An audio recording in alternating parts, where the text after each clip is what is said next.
சொரக்காய் தட்டைக்கொட்டை மிளகு அரைச்ச குழம்பு எப்படி வைக்கலான்னு பார்க்கலாங்களா. காய்கறி நறுக்கிக்கலாம். புளி தேவையான அளவு ஊற வச்சுருக்கேன். தட்டைக்கொட்டையும் சுண்டலும் நைட்டே ஊற வச்சு வச்சுருக்கேங்க. இப்போ இந்த 4 பொருளையும் வதக்கிக்கலாம். நான் மிளகாய் போட்டிருக்கேன், மிளகாத்தூள் இல்லாதெல்லாம். இது மல்லித்தூள், குழம்பு மல்லித்தூள், ஜீரகம் மிளகு எல்லாம் போட்டு அரைச்சது. தேங்காய் வேணால் தேங்காய் சேர்த்திக்கிங்க. கடுகு கருவேப்பிலை போட்டு தாளிச்சிக்கலாம். சொரக்காய் போட்டு மஞ்சத்தூள் உப்பு போட்டு ஒரு வதக்கிடுங்க.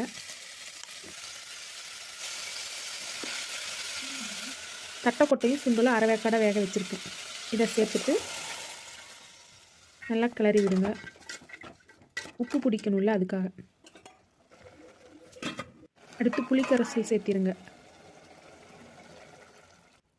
அது ஒரு கொதி வர்றதுக்குள்ளே நம்ம வதக்கி வச்சதை அரைச்சிக்கலாம்.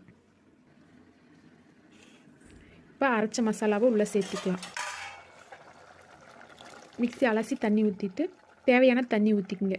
உங்களுக்கு கெட்டியாக வேணால் கெட்டியாக வச்சுக்கோங்க, கொஞ்சம் லிக்விடாக தண்ணியாக வேணால் தண்ணியாக வச்சுக்கோங்க.